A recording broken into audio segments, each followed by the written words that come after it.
Hello, everyone, and welcome. I'm very excited to be here with you all for Conversations with Scientists. My name is Dr. Paloma Vargas, and my pronouns are she, her, and hers, or ella as well. And today, we're going to flip the script a little bit. Usually, these sessions are going to be hosted by Dr. Taiese Bingham-Hickman. But today we're actually going to put Dr. Bingham-Hickman in the hot seat herself. And so again, welcome to the third of our 2021 Leadership Alliance Virtual Professional Development Series, Conversations with a Doctoral Scholar. Once again, I'm Dr. Paloma Vargas, and I'm excited to be here in conversation with Dr. Taiese Bingham-Hickman, the Associate Director of the Leadership Alliance. Something you may not know is that Dr. Taiese Bingham-Hickman and I have known each other for about 16 years. We had a conversation last year, and it was decided that we would flip the script. So very excited to be here.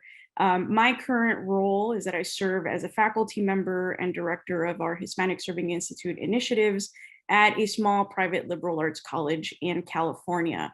In addition to that, I do help run programs similar to the Leadership Alliance, but not as big, so that we can actually help more students from minoritized and underrepresented backgrounds come into the STEM fields. Many of you know Dr. Taiese Bingham-Hickman from this summer's programming. As I mentioned earlier, she's the regular host of these conversations. Dr. Bingham-Hickman is an alumna of the Leadership Alliance Summer Research Early Identification Program, or SR-EIP, and a Leadership Alliance member institution. After participating at the SR-EIP at Harvard Medical School, she earned both her master's and PhD degrees from NYU, or the New York University School of Medicine. And she also completed her MBA at Northeastern University. And we'll have some questions about that as we go through today. Dr. Bingham-Hickman received her undergraduate degree in biology from the University of Maryland Eastern Shore, a historically Black college and university. Dr. Bingham-Hickman has served as the Assistant Director of Biomedical Informatics Research and Operations at Brown University prior to her role here at the Leadership Alliance.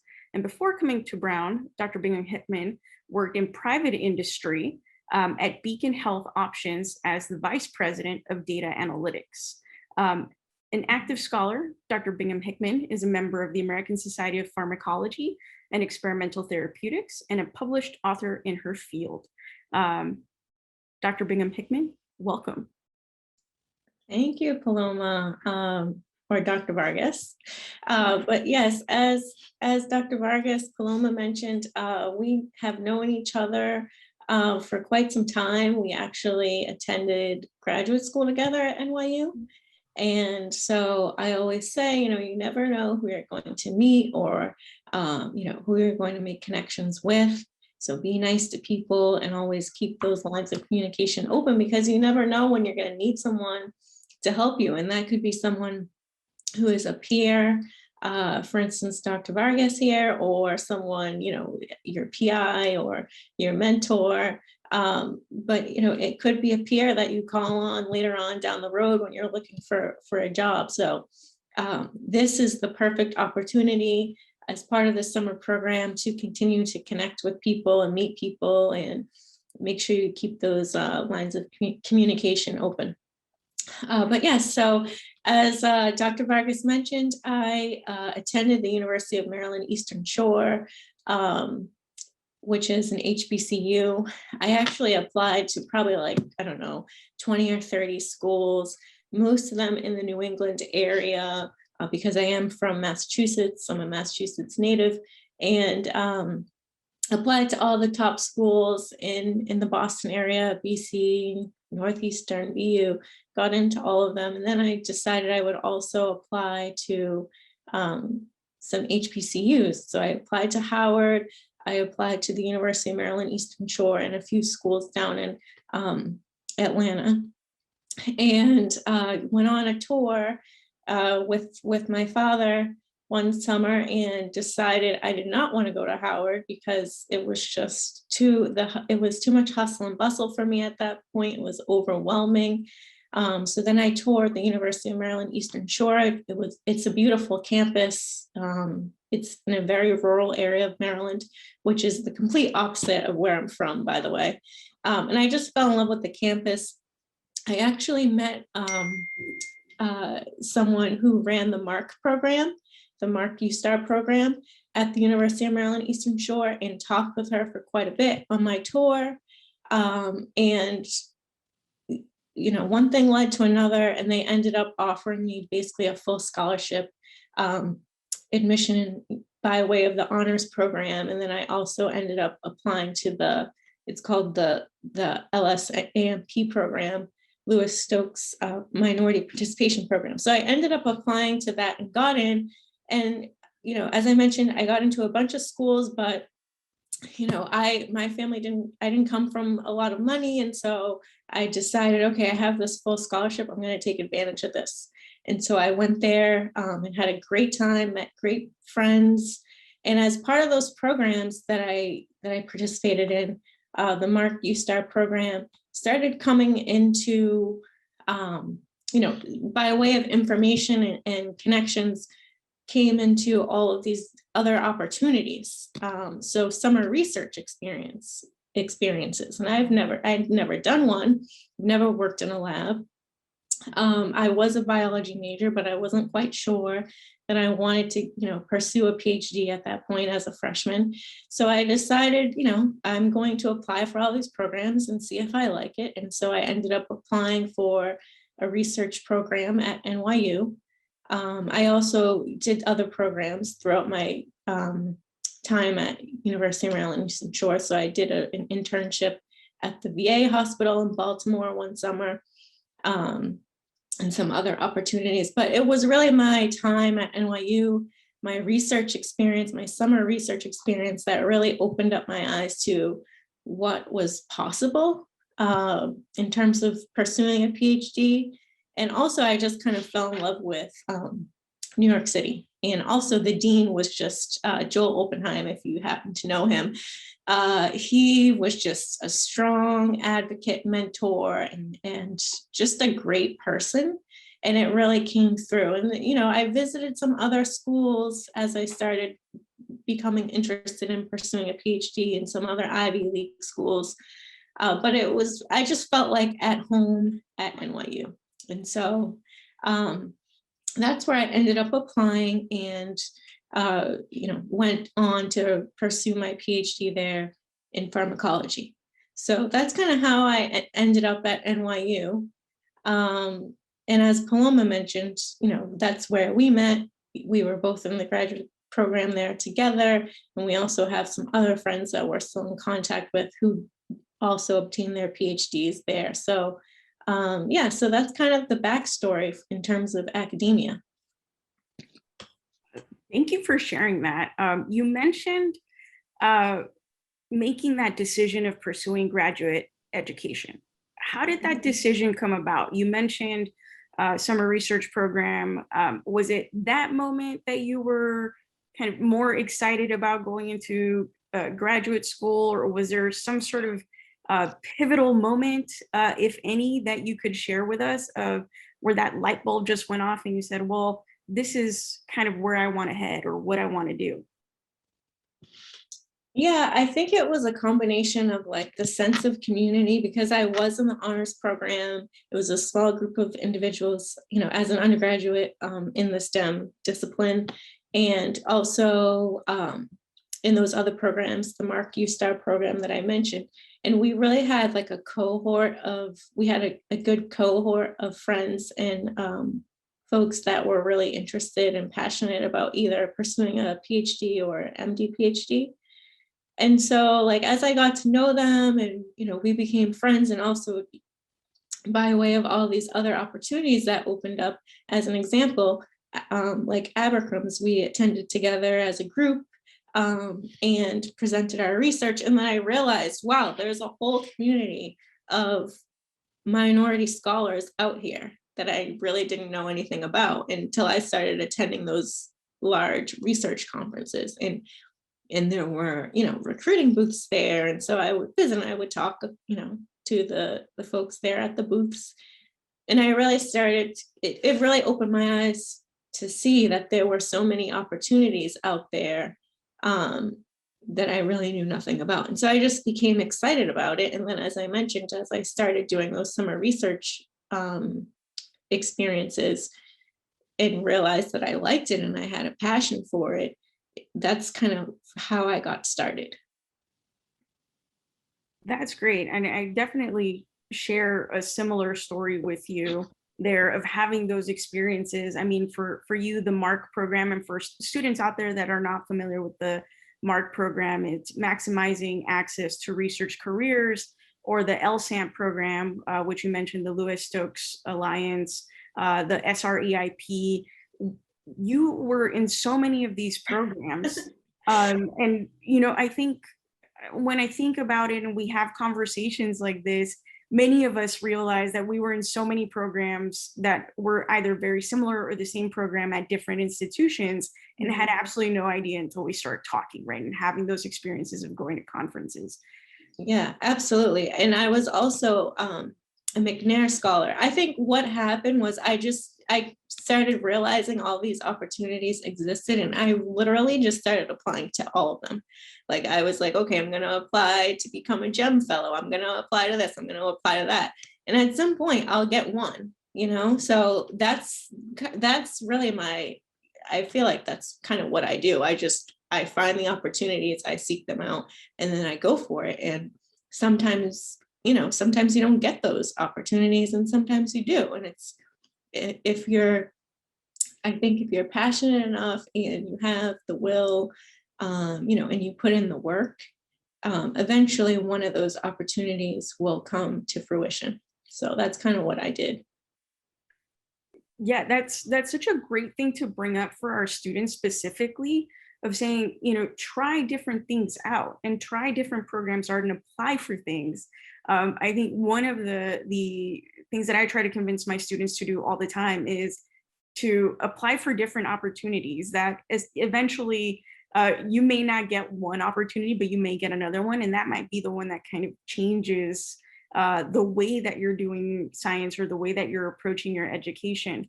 Now, we both chose NYU. I also fell in love with New York City. I grew up in Texas, so for me, it was a very different experience. What kind of sealed the deal for you with NYU?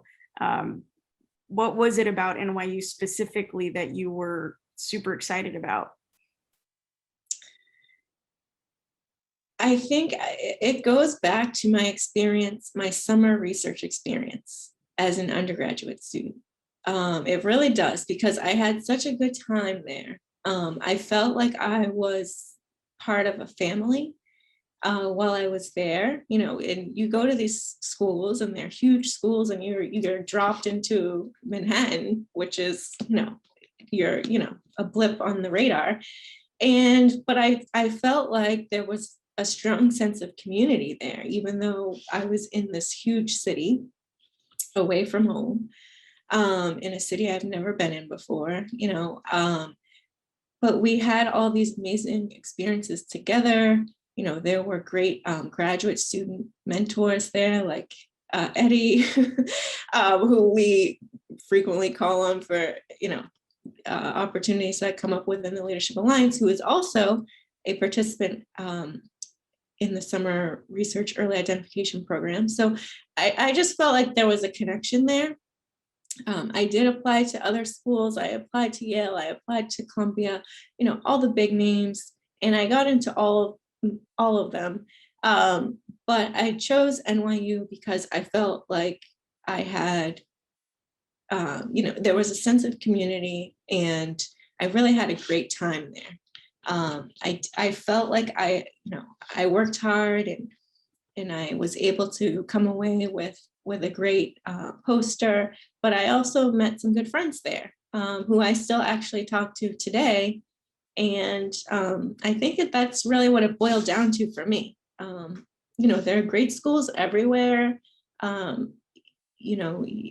might have it in your mind that you want to go to the top school, but then when you go there, it's a different experience. So I highly encourage, and I know we're in this virtual environment right now, so it's a little bit difficult, but I highly encourage those that are looking to, don't quite know where they want to go yet, to really make some connections, either with faculty at those schools, or try to do a research experience, try to attend these types of professional development workshops, so that you can make connections and you can ask people questions about their real life experience there, because at the end of the day, you have to be happy there. And a lot of people, go into PhD programs and they burn out because it's hard work, and you have to have some type of outlet, and you have to have, a life outside of the lab. So that's really what it boiled down to for me. I think one of the things that I wanted to kind of narrow in on here was that experience, and creating a poster for research, creating that community. One of the questions that we have from students is, how did that experience, whether it was through SR-EIP or the experiences that you had as a summer research student, how did they set you up for success? Or were those experiences that were able to help you build your foundation for your career in the sciences? And if I definitely know that for me, they were game-changing moments, but definitely they've heard about me last year. We want to hear about you. Yeah, so some of you have probably heard this story already, but I always reflect back to, I think it was like the first week of my graduate degree program, and we were in orientation. We're sitting in this classroom, and everyone was introducing themselves and giving their backgrounds and their research experience. And I felt like, I did not belong. I did not have all of these in-depth research experiences. I did not go to an institution like Cornell or any of these like top schools. And I was really kind of feeling deflated, like, I'm not going to make this, I'm not going to be able to finish. These people are so much smarter than me. And then, as time went on, and, I had to reach out to get help, and I had to have a tutor for the first time in my life. Time went on, I continued just doing the work, putting my head down, studying. And as we kind of reached a certain point, I noticed that all of these, not all, but a few of the people that I thought were so smart and went to these great schools ended up dropping out of the program. And so it was kind of like, it really hit home for me that, wow, maybe I can do this, and I'm still here, and I'm almost finished. And these people that I thought were the best and the brightest are leaving the program. And at that point, I kind of realized, okay, I have what it takes. And then, I reached the point where I defended my thesis, and I was so nervous, going in, and I had all of, I have a few of these people on my committee, Dr. Jan Vilcek, who patented Remicade and has a building named after him at NYU. He was on my thesis committee. My PI, he has numerous patents, and I was like shaking in my boots, but I did it. I defended, obviously obtained my PhD. And I always reflect back to that, and I say to myself, anytime I have to do any type of public speaking, or I'm nervous about the audience, or who I'm interacting with, I always reflect back to that, and I say, if I can defend in front of that group of people and walk away with a PhD, I can do anything. Like, I can talk to anyone. And I may not have all the answers, but I can find the answers. I can do my research, and I can play ball. Like, basically, like, that's my attitude. And that experience really shaped everything for me from here on out. Like, yes, of course, I still get nervous, but then I think back again to that moment, and I'm like, okay, I did that. I did that. I can do this.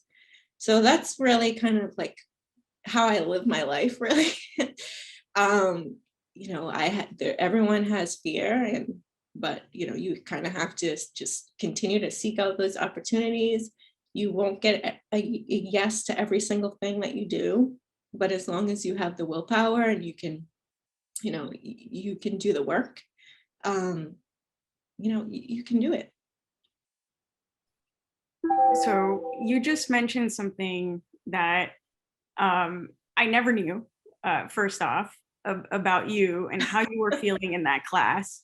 You remember, you were in that class. I was in that class, and it was terrifying. And what I remember is actually seeing people like you and Kyra and Farron and thinking to myself, these women are brilliant. And I have no idea how I got into this program when they're part of this program. So I think that speaks to that whole imposter syndrome, right? That many of us tend to experience. And I certainly remember seeing you three up there being just I felt like you knew the answers to everything all the time. And looking at myself and seeing like, well, I went to community college first and then to this state school.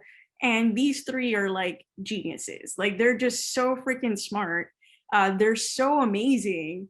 Like, how do I even get to that? And so I just want to say how much I appreciate that you shared those struggles. And I think also to say to students that even though Dr. Bingham-Hickman and I have known each other for a very long time, this is the first time I hear this. And if we had maybe shared a little bit more of that imposter syndrome, we could have probably imposter syndrome together. That may or may not be a good thing. But you went through all of these different steps. You just talked about your defense. So could you explain to students a little bit, they may already know, but just to make sure that we're clear, what the steps are in this process of obtaining your PhD. We were in classes, and then what comes after that, and who's involved in that process, and maybe share a little bit of the story we talked about before we came online, or before we were live, of agency and advocating for yourself. Yeah, so the first 2 years of your PhD experience is basically all coursework. So that's when you're taking all of your classes. And as I mentioned before, I had a few,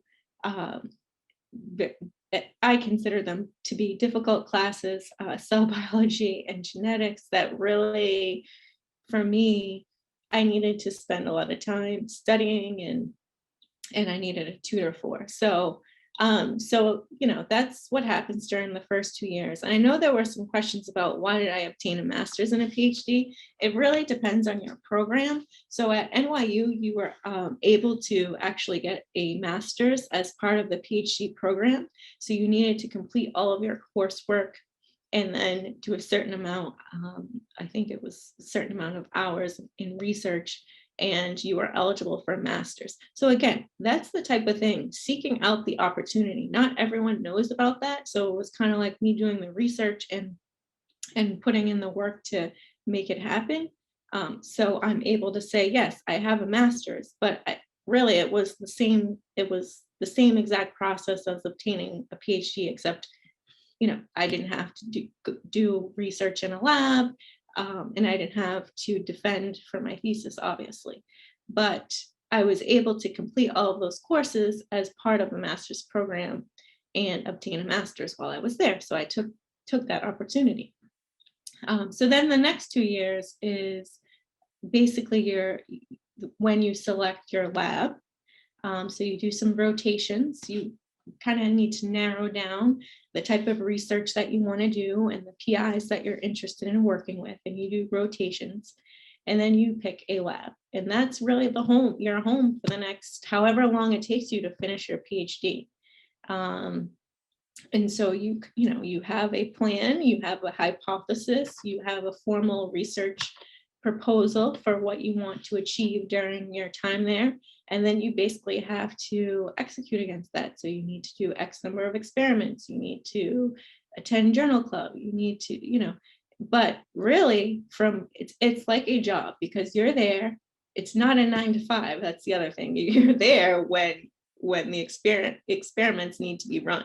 So if you're running something that needs to, someone needs to intervene at midnight, you wake up and you go to the lab at midnight, or you wake up at 6 a.m. and you go to the lab and you run that gel because that's when you need to run that gel. So it really is long hours, depending upon what your research entails, and it's hard work. And it's important, like I mentioned, as part of that, because it could be, you're in that lab for 3 years, it could be you're in that lab for 6 years, until you meet all of your objectives and you're ready to, what I talked about earlier, defend, which is, you are ready to go in front of your thesis committee and basically present your research and tell them about all of the goals and objectives you achieved as part of that research. And you have to write your thesis, which could be hundreds of pages long. It really depends on your research project. So that's kind of the steps. And that's why I say, it's very important to have a community of people that you can rely on, that you have friends, that you enjoy your experience in the lab, that you like those folks that are in that lab that you work with, because that's your home. You're home away from home. So those are the steps. And the other, go ahead, sorry. So I was gonna just kind of prompt you here of, you did something very, which I just learned is relatively unique, and that you just learned that many of us ended up also doing through your leadership, really, I think unbeknownst to you. What did you do during your thesis proposal defense, that portion of time where you're saying, now I'm ready to go from my master's into my PhD work, and get all this information out and start gathering as much data as humanly possible? What did you, if you could share what you did, because I think this is brilliant and I wish more people knew this. Sure. So I had kind of in my mind a timeline for when I wanted to complete my PhD. And it was not 6 to 8 years, which is, I think the average is 6 years, or used to be. I haven't looked at the data in a while. But I really, I set a goal for myself. I said, I want to complete my PhD in 4 years, which is kind of unheard of. Like I said, the average is 6 years from start to finish. And so I said, what do I need to do to make this happen? There was also someone in my lab, a graduate student who had been there for 8 years. And she was nowhere near finishing. And I just thought to myself, that could not be me. I'm going to have a life outside of this at some point. And in order for me to, achieve my goal and finish on time, in my mind, what was on time, I had to map out a plan for myself. And I went to my thesis committee, because we have regular meetings. And I said, okay, this is my goal. This is when I want to finish. And they all looked at me and they said, okay, well, if you can achieve these objectives, then you should be able to finish in that time frame. And so that's kind of what I did. And I went off and, I didn't know if I was going to finish in 4 years, but that was the goal. And that's actually what happened. So I guess I told that story to one of my classmates who I did not know used that advice, and she did something similar. But yeah, I think it all goes back to, you need to have a plan for yourself. You can't expect people to push you. You have to push yourself. And, if when you're in a lab, the PIs are happy to have you there as long as you want to stay. I mean, yes, some of them will push you, but it's really up to you.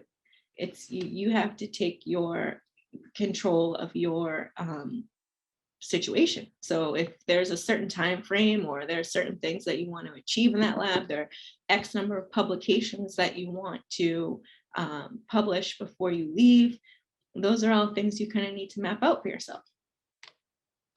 So I hope I answered that question. You did, and thank you for sharing that, because I mentioned earlier during our brief interaction right before the webinar started, that same peer colleague that you shared that story with, and I don't think you gave her like specifics. I think it was just kind of like, I did this thing and I think it went well.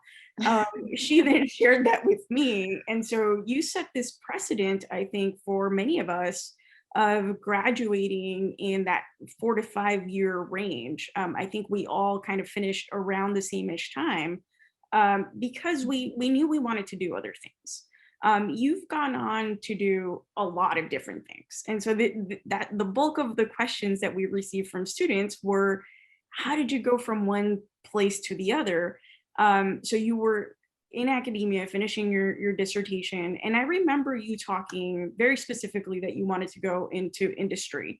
How was that transition? And then what were your what steps did you take to be able to make that jump into industry to get you going, to get moving forward? And what additional steps did you take to ensure that you were successful in that space?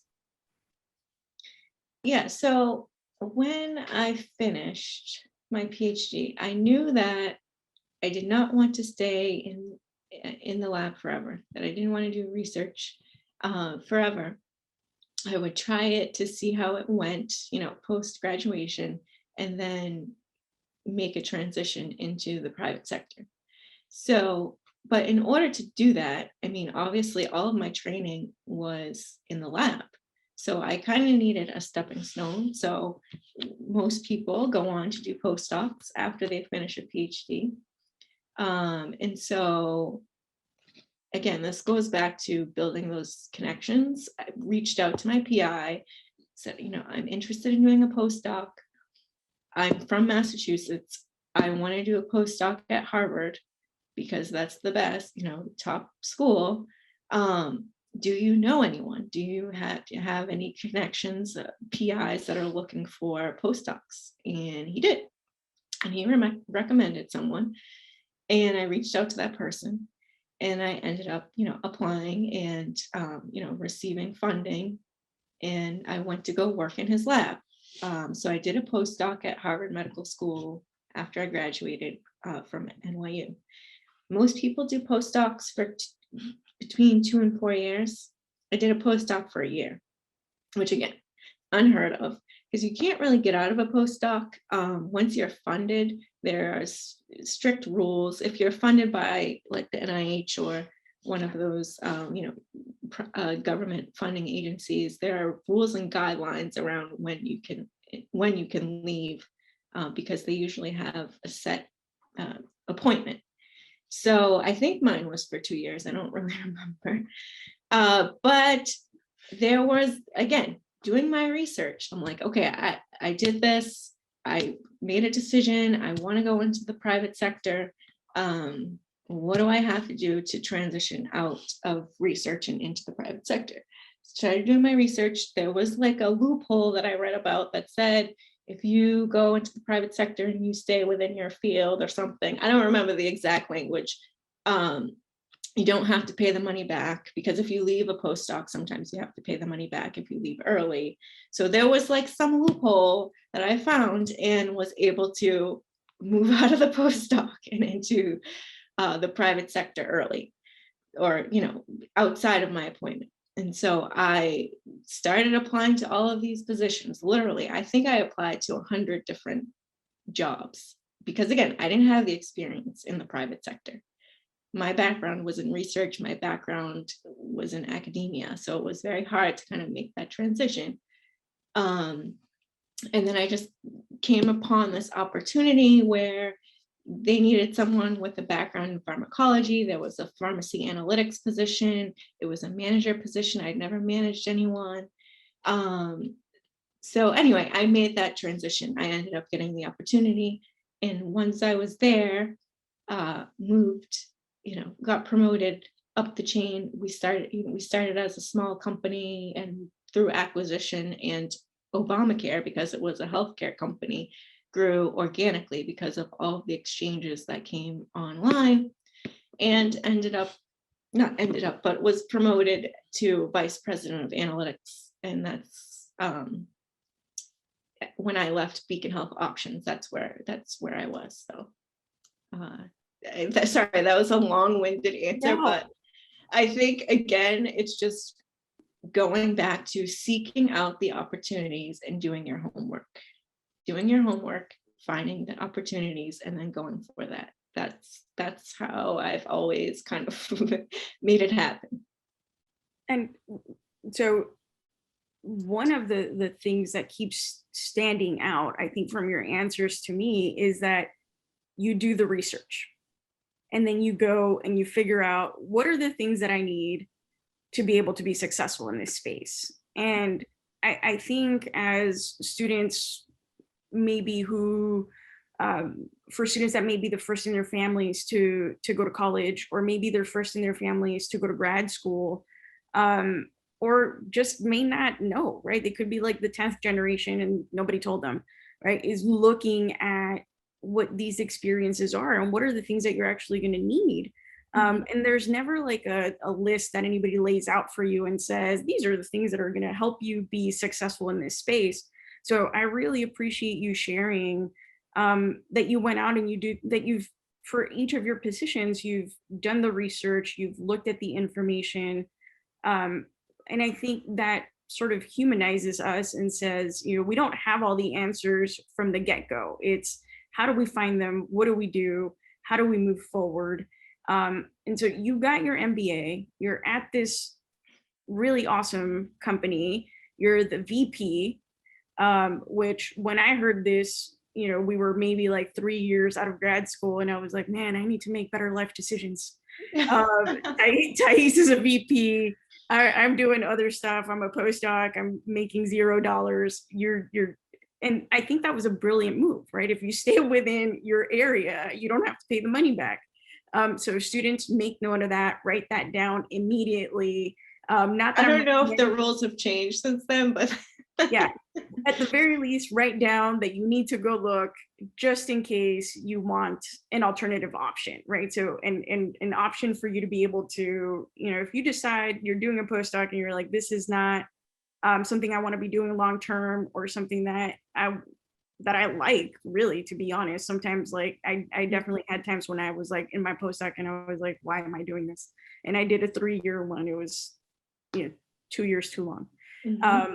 But you had the opportunity to go look, you made the decision, you took the steps forward. And so your VP, what was next? Because after that, you ended up, I think, returning to academia in one way or the other. Yes. So I think someone also asked, like, what was your favorite job? And the answer to that is I don't have one. Each experience was for a particular season in my life, and each experience has taught me valuable lessons and enriched my life in different ways. So why did I leave the private sector? I mean, yes, I was vice president of a company and I had a team of 30 people reporting to me, not directly. I had managers underneath me and directors, but I had a team of 30 people that I was responsible for. The days were very long. So it was, 12-hour days. I would leave my house at 6 a.m. I would probably get home at like 7, 8 at night. I was working in Boston and the traffic is terrible. So I was commuting every day and I had a great time while I was working, but then, I had no life outside of that. And then I had my son, and who also has special needs. And I realized that this cannot be my life anymore. Like, I can't continue in this capacity and work to the level that I'm used to. So I made the transition to go back into academia, and I knew I wanted to help people. I knew I did not want to go back to the lab, so maybe I would try academic administration. And so again, I started applying to all of these, different roles.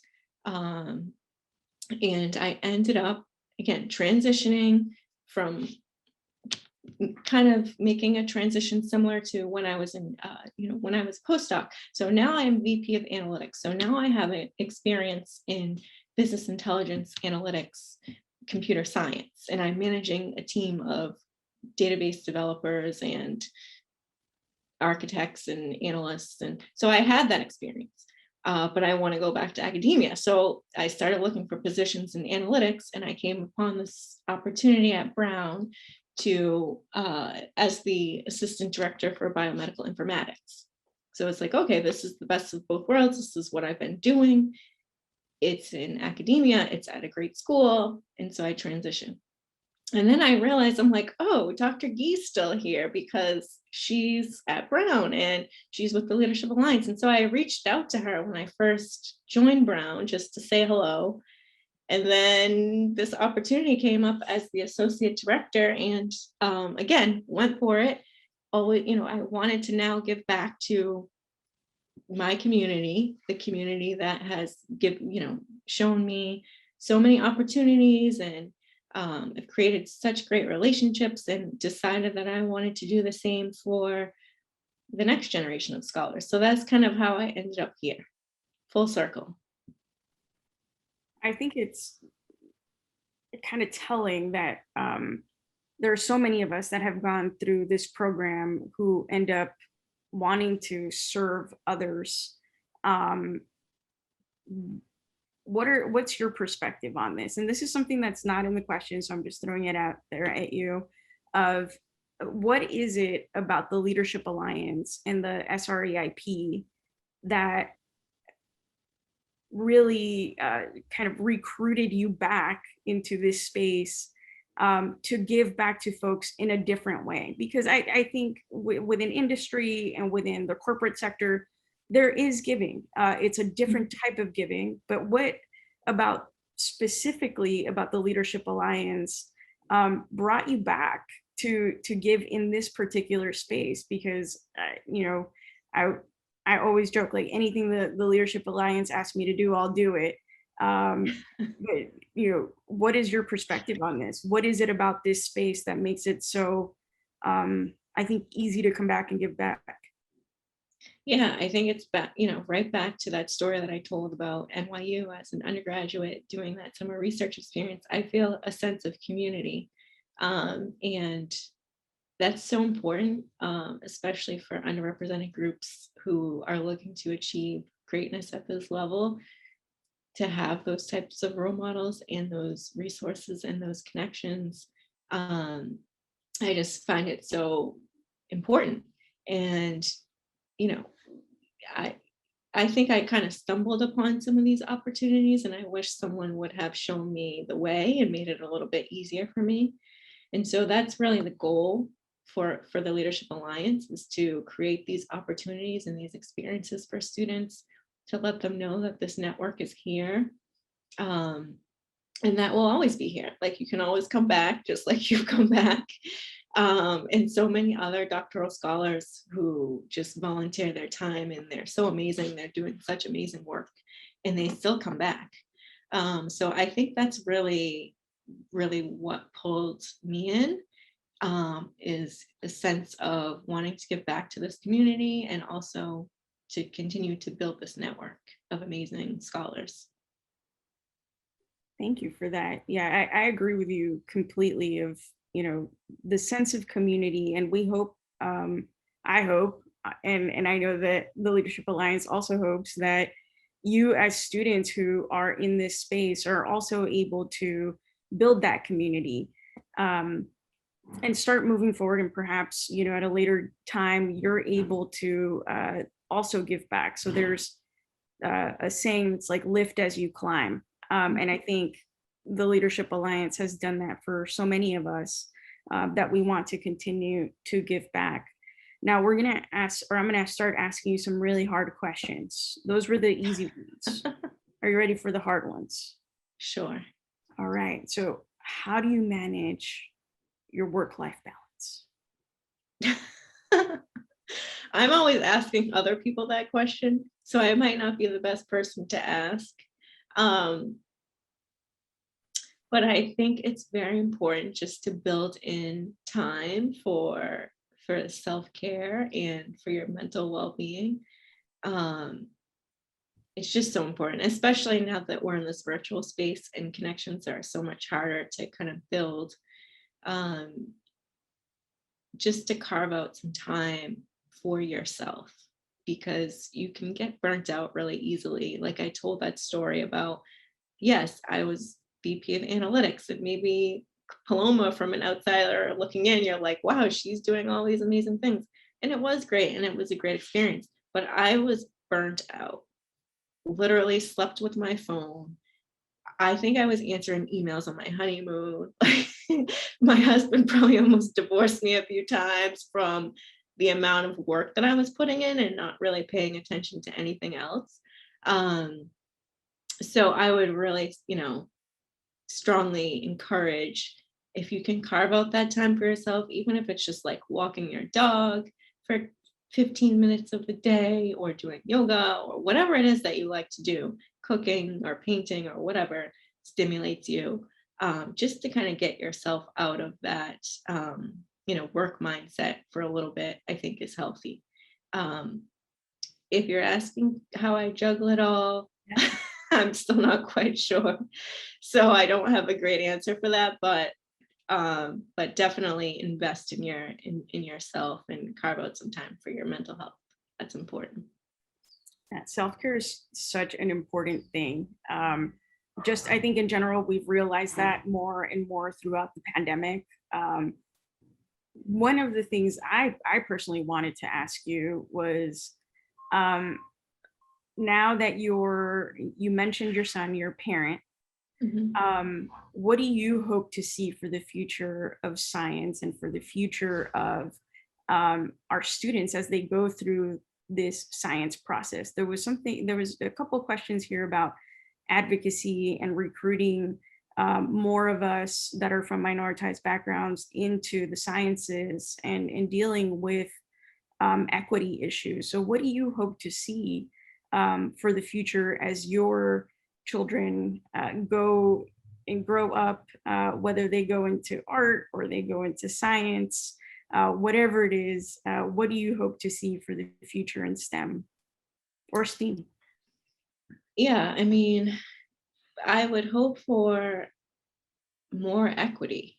I still feel as though, unless you're connected to a network like this, or you've done some of these programs, um, it's very hard to kind of break into research. And if you don't have a background and you don't have parents who obtained a PhD, or even went to college, I think it's very hard for those folks to kind of break in. So what I would hope for is just more equity, um, more programming like this, and which will eventually create more opportunities. Because I feel as though this community and the students that are here and those that we come into contact with, they have the drive, they have the skills.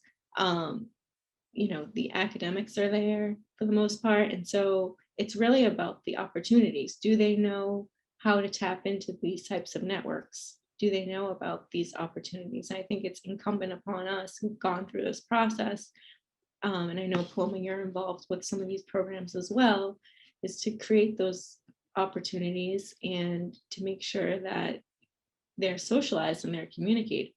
So I think that's really my hope for our generation of scholars, is to continue to create the opportunities and to make sure that students are aware of them. Thank you for that. We do have a question in the Q&A, and it says, can you give maybe top five pieces of advice for maybe an international undergrad student who wants to pursue a master's PhD in the US? Yeah, so again, I would seek out some research opportunities that, with institutions that you might be interested in. you may, come into contact with a school that you think you might be interested in, and then you do a research experience there and decide, that's not for me. Or you may find the mentor that you're looking for, you may find the community that you're looking for. So I think it's in terms of trying to kind of move from one country to another, not really knowing, what your next move is, I would say either visit the institution or seek out a research opportunity where you're able to really spend some time there and get to know the people there. That would be my advice. Thank you. Probably the last question. We might have time for two. One of the themes that has been recurring in your conversation and just what you've shared thus far is this idea of mentors and networks. Could you talk a little bit more about how you found your mentors or your network, and what advice you would give to students to be able to find them as their own mentors or their own network as well, in addition to obviously being part of the Leadership Alliance and connecting with folks here? Yeah, I have a couple of different types of mentors. So I have peer mentors. Like I have a very close friend that I went to undergrad with who also went on to pursue her PhD that I call when I need to vent about research that I'm doing or career moves, because I know she shared a similar experience and she can relate and she can provide great advice. I also have mentors that I've worked for. So for instance, my PI that where I obtained my PhD, Dr. Bruce Kronstein, I know I can call him anytime that I need him when I need a letter of recommendation. He's just there, like, I'm moving on, I'm doing this. Can you write me a letter of recommendation? He's always available. I have mentors that I would consider that I've met through other either research conferences or opportunities that I've come in contact with that I just stay in touch with, that I just, if there's a certain piece of information that I need, or I know that this person is now working in the pharma industry and I don't know, if I'm looking to help someone and they're looking for a job, I might tap that person. So I think there are different mentors and connections that you make, that it's not necessarily a mentor-mentee relationship all the time. You can have peer mentors. There are people that you might need for specific pieces of information, but maybe you're not in constant communication with them. But the lines of communication are open, depending upon what your needs are or what they might need from you. Thank you for sharing that. Yeah, I think there are definitely having the different types of mentors. I call them, like my mentors, my advocates, my sponsors, and just depending on where you're at, what you might need from different folks. And so I think maybe to close us out, we still have a couple minutes, but I want to be able to see if there's any other questions from students. Feel free to go ahead and pop them in the Q&A. But what advice would you give to students that are, and maybe they're finishing up their SR-EIP program, it's like the final-ish week, they're gonna present, they're gonna give information to others. What advice would you give to those students in a couple different areas? One, what advice would you give them regarding presenting in front of an audience of people they don't know? And then also, what advice would you give them as they continue on with their academic journey? What are your big do's and don'ts? Sure. So we are actually in the final stretch. Plans is this week, so I'm sure there are some students out there who are actually actively doing this. If you're presenting and you're nervous and you don't know how it's going to go, my piece of advice to you is, your research better than anyone else does.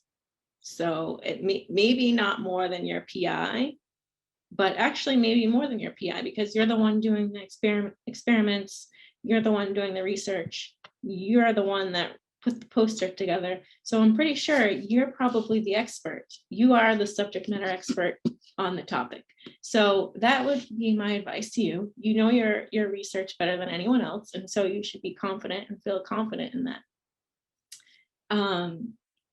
For those that are continuing on with their, in their careers, or pursuing the PhD, I would just say, don't give up. Keep on moving. If you need help, ask for help. But do not, let imposter syndrome defeat you, because as I told those stories earlier, and you've heard from Paloma, a lot of us feel inadequate at certain periods in our journey. And I think it's the, persistence and the perseverance that gets you through. So I would just say, continue on and, do the best that you can, but don't give up. All right, final question. What do you recommend, or what recommendations could you offer to get more involved in helping other students throughout their academic journey or educational journey? Yeah, volunteer your time. When someone asks, say yes. So Paloma, I'm sure there's a million things you could be doing right now, and you have, a full-time job, and you're transitioning to another career. And when we asked you, you said absolutely. And it's most likely because you want to give back and you want to share your experience with our community. And so if you want to get more involved, I would say seek out those opportunities. And if someone asks you, say yes. Thank you. And yes, it is because I want to give back. Absolutely. And so we're at the top of the hour, pretty much. We've asked you all the questions. We've asked you a lot of questions. Is there anything else that you would like to share with us before we wrap up, and thank you for your time? I would just like to thank all these students in this wonderful community for participating in this series and in our professional development series in general.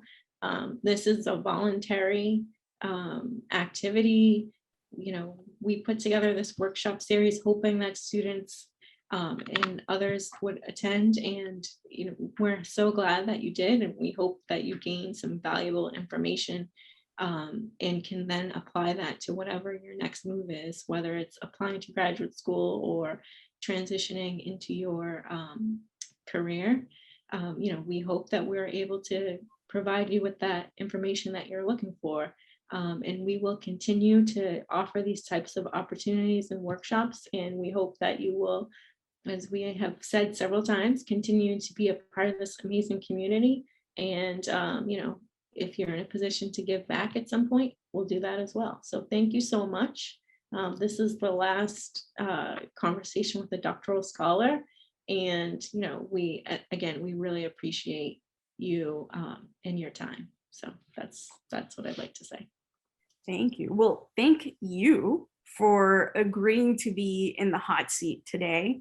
And thank you for sharing so many stories with us and really sharing just experiences that you've had and how to get students moving forward from one career to the next, or from one area of whether it be research or industry or within the academic space, and sharing of yourself. This has been an honor to do for me. So I hope you invite me back to interview other people as well. And I look forward to student presentations at the end of the week. I'm going to try to log on as best I can. As Dr. Bingham-Hickman mentioned, I am in the middle of some transitioning here. But again, thank you so much, Dr. Bingham-Hickman. Your experiences, your willingness to give back to your community, and just your work with the Leadership Alliance are so greatly appreciated. So thank you all for being with us. As Dr. Bingham-Hickman mentioned, this is the last of the Conversations with Doctoral Scholars for this year, but we'll see you all soon. Thank you.